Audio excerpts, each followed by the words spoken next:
ಕಳಪೆ ಕಾಮಗಾರಿಯಿಂದ ರೈತರ ಜಮೀನಿನಲ್ಲಿ ಬೆಳೆದ ಬೆಳೆಗಳ ಮೇಲೆ ಧೂಳು ಕುಳಿತು ಬೆಳೆಗಳು ಹಾಳಾಗುತ್ತಿವೆ. ಹೀಗಾಗಿ ಕಳಪೆ ಕಾಮಗಾರಿ ಮಾಡುತ್ತಿರುವ ಗುತ್ತಿಗೆದಾರರನ್ನು ಕಪ್ಪು ಪಟ್ಟಿಗೆ ಸೇರಿಸಬೇಕು ಎಂದು ಒತ್ತಾಯಿಸಿ ಕರ್ನಾಟಕ ರಾಜ್ಯ ರೈತ ಸಂಘದ ನೇತೃತ್ವದಲ್ಲಿ ರೈತರು ರಸ್ತೆ ತಡೆದು ಆಕ್ರೋಶ ಹೊರಹಾಕಿದರು. ಹಾವೇರಿ ಜಿಲ್ಲೆ ರಾಣೆಬೆನ್ನೂರು ತಾಲೂಕಿನ ಹಲಗೇರಿ ಗ್ರಾಮದ ಬಳಿ ಇರುವ ಹರಿಹರ ಸಮ್ಮಸಗಿ ರಾಜ್ಯ ಹೆದ್ದಾರಿ ತಡೆದು ರೈತರು ಆಕ್ರೋಶ ವ್ಯಕ್ತಪಡಿಸಿದರು. ಹರಿಹರ ಸಮ್ಮಸಗಿ ರಾಜ್ಯ ಹೆದ್ದಾರಿ ಕಳೆದ ಕೆಲವು ತಿಂಗಳುಗಳ ಹಿಂದೆ ಸಂಪೂರ್ಣ ಹದಗೆಟ್ಟು ಹೋಗಿತ್ತು. ರೈತರು ಹದಗೆಟ್ಟ ರಸ್ತೆ ವಿರುದ್ಧ ಪ್ರತಿಭಟನೆ ನಡೆಸಿ ರಾಜ್ಯ ಹೆದ್ದಾರಿ ಕಾಮಗಾರಿಗೆ ಹಣ ಮಂಜೂರು ಮಾಡಿಸಿದ್ದರು. ಕಾಮಗಾರಿಯು ಆರಂಭವಾಗಿದ್ದು ಗುತ್ತಿಗೆದಾರರು ಕಳಪೆ ಕಾಮಗಾರಿ ಮಾಡುತ್ತಿರುವುದರಿಂದ ಸರ್ಕಾರದಿಂದ ಮಂಜೂರಾದ ಹಣ ರಸ್ತೆ ಸುಧಾರಣೆಗೆ ಬದಲು ಗುತ್ತಿಗೆದಾರರ ಜೇಬು ತುಂಬಿಸುತ್ತಿದೆ. ಅಲ್ಲದೆ ರಸ್ತೆಗೆ ಹಾಕಿರುವ ಕೆಂಪು ಮಣ್ಣಿನ ಧೂಳು ರಸ್ತೆಯ ಅಕ್ಕಪಕ್ಕದ ರೈತರ ಜಮೀನುಗಳಲ್ಲಿನ ಬೆಳೆಗಳ ಮೇಲೆ ಕುಳಿತು ಬೆಳೆಗಳು ಹಾಳಾಗುತ್ತಿವೆ. ಮೊದಲೇ ಈಗಾಗಲೇ ರೈತರು ಕಳೆದ ವರ್ಷದ ಅತಿವೃಷ್ಟಿ ಅನಾವೃಷ್ಟಿ ಹೊಡೆತಕ್ಕೆ ಸಿಕ್ಕು ಅಕ್ಷರಶಃ ಕಂಗಾಲಾಗಿದ್ದಾರೆ ಎಂದು ರೈತರು ಗುತ್ತಿಗೆದಾರರ ವಿರುದ್ಧ ಆಕ್ರೋಶ ಹೊರಹಾಕಿದರು. ರೈತರ ಪ್ರತಿಭಟನೆಯ ವಿಷಯ ತಿಳಿದು ಸ್ಥಳಕ್ಕೆ ಆಗಮಿಸಿದ ಲೋಕೋಪಯೋಗಿ ಇಲಾಖೆ ಅಧಿಕಾರಿಗಳು ಹಾಗೂ ಪೊಲೀಸರು ರೈತರ ಸಮಸ್ಯೆಗಳನ್ನು ಆಲಿಸಿದರು. ಇದೇ ವೇಳೆ ಗುಣಮಟ್ಟದ ರಸ್ತೆ ಕಾಮಗಾರಿ ಮಾಡಬೇಕು, ಹಾಳಾದ ಬೆಳೆಗಳಿಗೆ ಸೂಕ್ತ ಪರಿಹಾರ ಕೊಡಬೇಕು ಮತ್ತು ಕಳಪೆ ಕಾಮಗಾರಿ ಮಾಡುತ್ತಿರುವ ಗುತ್ತಿಗೆದಾರ ಮಲ್ಲಿಕಾರ್ಜುನ್ ಹಾವೇರಿ ಎಂಬುವರನ್ನ ಕಪ್ಪು ಪಟ್ಟಿಗೆ ಸೇರಿಸಬೇಕು ಎಂದು ರೈತರು ಆಗ್ರಹಿಸಿದರು. ನಂತರ ಅಧಿಕಾರಿಗಳು ಹಾಗೂ ಪೊಲೀಸರು ನವೆಂಬರ್ 29ರಂದು ಗುತ್ತಿಗೆದಾರರನ್ನು ಕರೆಯಿಸಿ ಸಭೆ ಮಾಡಿ ರೈತರ ಸಮಸ್ಯೆ ಪರಿಹಾರಕ್ಕೆ ಕ್ರಮ ಕೈಗೊಳ್ಳುವ ಭರವಸೆ ನೀಡಿದರು. ಅಧಿಕಾರಿಗಳ ಭರವಸೆಯ ನಂತರ ರೈತರು ರಸ್ತೆ ತಡೆಯನ್ನು ವಾಪಸ್ ಪಡೆದರು. ಯುವ ಮುಖಂಡರಾಗಿರ್ತಕ್ಕಂಥ ಚಂದ್ರಣ್ಣ ಬೇಡ್ರ ಮತ್ತು ಬಸವರಾಜ್ ತಳವಾರ್ ಅವರಿಗೆ ಈ ಒಂದು ಹೋರಾಟದ ಪರವಾಗಿ ತುಂಬ ಹೃದಯದ ಸ್ವಾಗತವನ್ನು ಕೋರೋದ್ರ ಜೊತೆಗೆ ಏನು ಭಾಳಷ್ಟು ಚಂದ್ರಣ್ಣ ಎಲ್ಲ ಇದ್ರ ಬಗ್ಗೆ ಹೇಳಿ ಇಷ್ಟಮಟ್ಟ ಸರ್ ಒಂದು 2 ತಾಸು ಇದು ಮಾಡಿದ್ದಾರೆ. 29ನೇ ತಾರೀಕಿಗೆ ಮೀಟಿಂಗ್ ಕರೆದಾರ. ಅವತ್ತು ಆ ಗುತ್ತಿಗೆದಾರ ಏನೋ ಬೆಂಗಳೂರಿಗೆ ಏನಂತ ತಪ್ಸ್ಕೊಂಡ ನನಗೆ ಅನ್ಸೋದು ಅವನು ಅವನು ಸುಳ್ಳು ಹೇಳಿ ತಪ್ಸ್ಕೊಂತಾನ ಅವನು ಅಭಿನಂಗಂತ. ಆದ್ರೆ ಅವತ್ತು ಸರ್ ಅಧ್ಯಕ್ಷತೆಯೊಳಗೆ ನಡೀತೈತಿ, ಅವತ್ತು ಬರಲೇಬೇಕು ಸರ್. ಕರ್ಸ್ರಿ ಅವತ್ತು ಕರ್ಸಿ ಅಲ್ಲ, ಯಾಕೆಂದ್ರೆ ನಾಳೆ ನಾವು ಮಾತು ಕೊಟ್ಟಾದ್ಮೇಲೆ ಇದು ನಮಗೆ ಸಂಬಂಧಪಡಲ್ಲ. ಬಟ್ ರೈತರಿಗೆ ಎಲ್ಲ ಪಬ್ಲಿಕ್ಕಿಗೆ ಇದಾಗಿರೋದಕ್ಕೆ ನಾವು ಅವ್ರಿಗೆ ಲೆಟರ್ ಮಾಡಿ 29ಕ್ಕೆ ಅವ್ರು ಬರಕ್ಕೆ ಅದನ್ನೇ ಹೇಳ್ತೀನಲ್ಲ. 29ಕ್ಕೆ ಅವ್ರನ್ನ ಒಂದು ಕಡೆ ಸೇರಿಕೊಂಡು ಇಲ್ಲಿ ನಮ್ಮ ಸ್ಟೇಷನಲ್ಲಿ ಆದರೂ ಬರೋಕ್ಕೆ ಹೇಳ್ತೀನಿ. ಇಲ್ಲ ಅಂತಂದ್ರೆ ಎಲ್ಲಿ ಹೇಳ್ತಾರೆ ಅವರು ಫಿಕ್ಸ್ ಮಾಡಿ ನಿಮ್ಗೆ ತಿಳಿಸ್ತೀನಿ. ತಿಳಿಸ್ಕೊಂಡು ಅವ್ರು ಏನು ಕ್ರಮ ಕೈಗೊಂಡಾರು, ಇವತ್ತು ಪ್ರತಿಭಟನೆ ಮಾಡಿದಾರಲ್ಲ ಅದಕ್ಕೇನು ಕ್ರಮ ಕೈಗೊಂಡಾರು ಅವ್ರು ಹೇಳಿ ಅವತ್ತು 29ಕ್ಕೆ ಅವ್ರ ಕಾಂಟ್ರಾಕ್ಟರ್ ಏನು ಹೇಳ್ತಾರೆ ನೋಡಿ. ನಮಸ್ಕಾರ. ಈಗ ನೋಡಿ, ಇದು ಸಂಬಂಧಪಟ್ಟ ಇಲಾಖೆಯವರಿಗೆ ನಾವು ಲೆಟರ್ ಮಾಡ್ತೀವಿ ಅಷ್ಟೇ. ಇದರಲ್ಲಿ ನಮ್ಮ ಪೊಲೀಸ್ ಇಲಾಖೆದ್ದು ಏನೂ ಪಾತ್ರ ಇರಲ್ಲ. ಬಟ್ ಶಾಂತಿ ಸುವ್ಯವಸ್ಥೆ ಕದಡಬಾರ್ದು ಅನ್ನೋ ಉದ್ದೇಶಕ್ಕೆ ನೀವು ಪ್ರತಿಭಟನೆ ಹಮ್ಮಿಕೊಂಡಿದ್ರಿ. ಪ್ರತಿಭಟನೆಯಲ್ಲಿ ಯಾವುದೇ ಅಹಿತಕರ ಘಟನೆಗಳು ನಡೆಯಬಾರ್ದು ಅಂತ ಹೇಳಿ ಬಂದು ಪ್ರೊಟೆಕ್ಷನ್ ಕೊಟ್ಟಿದ್ವಿ. ಈಗೇನು ನಿಮ್ಮ ಮನವಿಗಳು, ನಿಮ್ಮ ಬೇಡಿಕೆಗಳು ಏನಿದ್ದಾವೆ, ಈ ರೋಡು ಎಸ್ಟಿಮೇಟ್ ಪ್ರಕಾರ ಏನಿತ್ತು ಅದನ್ನು ಹಾಕ್ತಿಲ್ಲ. ಪ್ಲಸ್ ಬೆಳೆ ಪರಿಹಾರದ ಅದು ಬೆಳೆ ಎಲ್ಲ ಹಾಳಾಗಿದೆ, ನೀರು ಹೊಡಿತಿಲ್ಲ.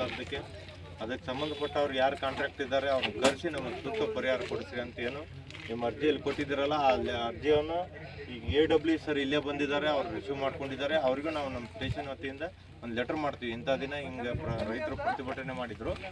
ತುರ್ತಾಗಿ ಏನು 29ಕ್ಕೆ ನಿಮ್ಮ ಸಂಬಂಧಪಟ್ಟ ಕಾಂಟ್ರಾಕ್ಟರ್ ಯಾರಿದ್ದಾರೆ ಅವ್ರು ಕರ್ಕೊಂಬಂದು ಮೀಟಿಂಗ್ ಮಾಡಿ ಅದಕ್ಕೆ ಏನು ಕ್ರಮ ಕೈಗೊಂಡ್ರಿ ನಮಗೊಂದು ವರದಿ ನೀಡಲು ಕೋರಿದೆ ಅಂತ ಹೇಳಿ ಒಂದು ಲೆಟರ್ ಮಾಡ್ತೀವಿ. ಮಾಡಿ ನಮ್ಮ ಹೈಯರ್ ಅಧಿಕಾರಿಗಳು ಯಾರು ಇದ್ದಾರೆ ಅವ್ರಿಗೂ ತಿಳಿಸಿ ಇಂಥ ದಿನ ಹಿಂಗೆ ಆಯಿತು. ಅವರು ಲೆಟರ್ ಮಾಡಿ ಅವ್ರಿಗೆ ಸಂಬಂಧಪಟ್ಟ ಅಧಿಕಾರಿಗಳಿಗೆ ಕಾಂಟ್ಯಾಕ್ಟ್ ಮಾಡ್ತಾರೆ. ಅವ್ರಿಗೆ ನೋಟಿಸ್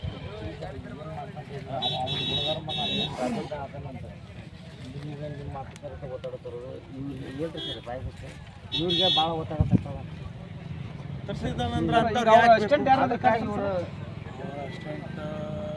ಈಗ ಅವನಾರು ಬಂದು ಒಪ್ಕೊಂಡು ಹೋಗ್ಲಿ.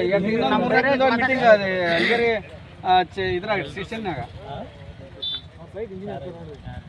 ಅಲ್ರಿ ಅವ್ರು ಯಾರು ಬನ್ರಿ ಅವ್ರ ಪರವಾಗಿ ಬಂದು ಸತ್ಯ ಅಂತ ಒಂದು ಬರೆದು ಕೊಟ್ಟೋದ್ರೆ ನಾಳೆ ಅವ್ರಿಗೆ ನೋಟಿಸ್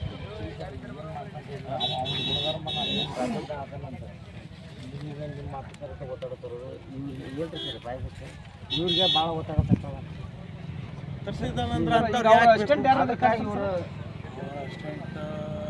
ಈಗ ಅವನಾರು ಬಂದು ಒಪ್ಕೊಂಡು ಹೋಗ್ಲಿ.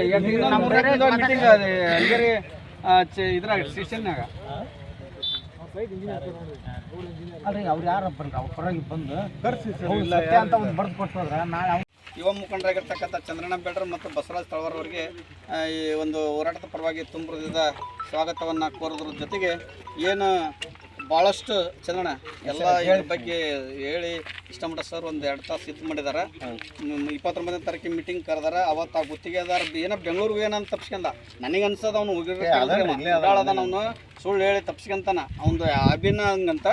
ಆದ್ರೆ ಅವತ್ತು ಸರ್ ಅಧ್ಯಕ್ಷತೆಯೊಳಗೆ ನಡೀತೈತಿ, ಅವತ್ತು ಬರಲೇಬೇಕು ಸರ್. ಅವ್ನು ಕರ್ಸ್ರಿ, ಅವತ್ತು ಕರ್ಸಿ ಅಲ್ಲಲ್ಲ, ಯಾಕೆಂದ್ರೆ ನಾಳೆ ನಾವು ಮಾತು ಕೊಟ್ಟಾದ್ಮೇಲೆ ಇದು ನಮಗೆ ಸಂಬಂಧಪಡಲ್ಲ. ಬಟ್ ರೈತರಿಗೆ ಎಲ್ಲ ಪಬ್ಲಿಕ್ಕಿಗೆ ಇದಾಗಿರೋದಕ್ಕೆ ನಾವು ಅವ್ರಿಗೆ ಲೆಟರ್ ಮಾಡಿ 29ಕ್ಕೆ ಅವ್ರ ಅದನ್ನೇ ಹೇಳ್ತೀನಲ್ಲ. 29ಕ್ಕೆ ಅವ್ರನ್ನ ಒಂದು ಕಡೆ ಸೇರಿಕೊಂಡು ಇಲ್ಲಿ ನಮ್ಮ ಸ್ಟೇಷನಲ್ಲಿ ಆದರೂ ಬರೋಕ್ಕೆ ಹೇಳ್ತೀನಿ. ಇಲ್ಲ ಅಂತಂದ್ರೆ ಎಲ್ಲಿ ಹೇಳ್ತಾರೆ ಅವರು ಫಿಕ್ಸ್ ಮಾಡಿ ನಿಮ್ಗೆ ತಿಳಿಸ್ತೀನಿ. ತಿಳಿಸ್ಕೊಂಡು ಅವ್ರು ಏನು ಕ್ರಮ ಕೈಗೊಂಡಾರು, ಇವತ್ತು ಪ್ರತಿಭಟನೆ ಮಾಡಿದಾರಲ್ಲ ಅದಕ್ಕೇನು ಕ್ರಮ ಕೈಗೊಂಡಾರು ಅವ್ರು ಹೇಳಿ ಅವತ್ತು 29ಕ್ಕೆ ಅವ್ರ ಕಾಂಟ್ರಾಕ್ಟರ್ ಏನು ಹೇಳ್ತಾರೆ ನೋಡಿ. ನಮಸ್ಕಾರ. ಈಗ ನೋಡಿ, ಇದು ಸಂಬಂಧಪಟ್ಟ ಇಲಾಖೆಯವರಿಗೆ ನಾವು ಲೆಟರ್ ಮಾಡ್ತೀವಿ ಅಷ್ಟೇ. ಇದರಲ್ಲಿ ನಮ್ಮ ಪೊಲೀಸ್ ಇಲಾಖೆದ್ದು ಏನೂ ಪಾತ್ರ ಇರಲ್ಲ. ಬಟ್ ಶಾಂತಿ ಸುವ್ಯವಸ್ಥೆ ಕದಡಬಾರ್ದು ಅನ್ನೋ ಉದ್ದೇಶಕ್ಕೆ ನೀವು ಪ್ರತಿಭಟನೆ ಹಮ್ಮಿಕೊಂಡಿದ್ರಿ. ಪ್ರತಿಭಟನೆಯಲ್ಲಿ ಯಾವುದೇ ಅಹಿತಕರ ಘಟನೆಗಳು ನಡೀಬಾರ್ದು ಅಂತ ಹೇಳಿ ಬಂದು ಪ್ರೊಟೆಕ್ಷನ್ ಕೊಟ್ಟಿದ್ದೀವಿ. ಈಗೇನು ನಿಮ್ಮ ಮನವಿಗಳು, ನಿಮ್ಮ ಬೇಡಿಕೆಗಳು ಏನಿದ್ದಾವೆ, ಈ ರೋಡು ಎಸ್ಟಿಮೇಟ್ ಪ್ರಕಾರ ಏನಿತ್ತು ಅದನ್ನು ಹಾಕ್ತಿಲ್ಲ. ಪ್ಲಸ್ ಬೆಳೆ ಪರಿಹಾರದ ಅದು ಬೆಳೆ ಎಲ್ಲ ಹಾಳಾಗಿದೆ, ನೀರು ಹೊಡಿತಿಲ್ಲ. ಅದಕ್ಕೆ ಸಂಬಂಧಪಟ್ಟವ್ರು ಯಾರು ಕಾಂಟ್ರಾಕ್ಟ್ ಇದ್ದಾರೆ ಅವ್ರನ್ನ ಕರೆಸಿ ನಮಗೆ ಸೂಕ್ತ ಪರಿಹಾರ ಕೊಡಿಸ್ರಿ ಅಂತ ಏನು ನಿಮ್ಮ ಅರ್ಜಿಯಲ್ಲಿ ಕೊಟ್ಟಿದ್ದೀರಲ್ಲ, ಅಲ್ಲಿ ಅರ್ಜಿಯನ್ನು ಈಗ AW ಸರ್ ಇಲ್ಲೇ ಬಂದಿದ್ದಾರೆ, ಅವ್ರು ರಿಸೀವ್ ಮಾಡ್ಕೊಂಡಿದ್ದಾರೆ. ಅವ್ರಿಗೂ ನಾವು ನಮ್ಮ ಸ್ಟೇಷನ್ ವತಿಯಿಂದ ಒಂದು ಲೆಟರ್ ಮಾಡ್ತೀವಿ. ಇಂಥ ದಿನ ಹಿಂಗೆ ರೈತರು ಪ್ರತಿಭಟನೆ ಮಾಡಿದರು, ತುರ್ತಾಗಿ ಏನು 29ಕ್ಕೆ ನಿಮ್ಮ ಸಂಬಂಧಪಟ್ಟ ಕಾಂಟ್ರಾಕ್ಟರ್ ಯಾರಿದ್ದಾರೆ ಅವ್ರು ಕರ್ಕೊಂಬಂದು ಮೀಟಿಂಗ್ ಮಾಡಿ ಅದಕ್ಕೆ ಏನು ಕ್ರಮ ಕೈಗೊಂಡ್ರಿ ನಮಗೊಂದು ವರದಿ ನೀಡಲು ಕೋರಿದೆ ಅಂತೇಳಿ ಒಂದು ಲೆಟರ್ ಮಾಡ್ತೀವಿ. ಮಾಡಿ ನಮ್ಮ ಹೈಯರ್ ಅಧಿಕಾರಿಗಳು ಯಾರು ಇದ್ದಾರೆ ಅವ್ರಿಗೂ ತಿಳಿಸಿ ಇಂಥ ದಿನ ಹಿಂಗೆ ಆಯಿತು.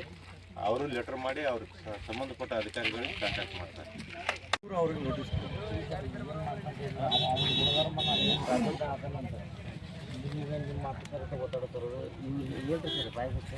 ಇವ್ರಿಗೆ ಭಾಳ ಒತ್ತಾಡ್ತಾರೆ.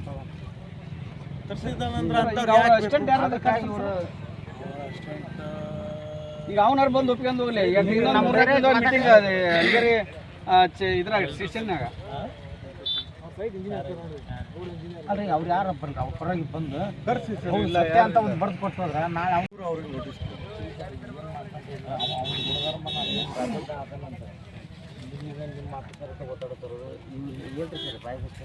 ಇವ್ರಿಗೆ ಭಾಳ ಒತ್ತಾಡ್ತಾರೆ.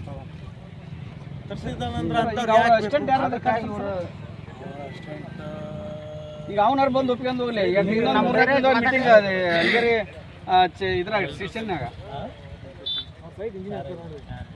ಅಲ್ರಿ ಅವ್ರು ಯಾರಪ್ಪ ಅವ್ರ ಪರವಾಗಿ ಬಂದು ಹೌದು ಸತ್ಯ ಅಂತ ಒಂದು ಬರೆದು ಕೊಟ್ಟು ಹೋದ್ರೆ ನಾಳೆ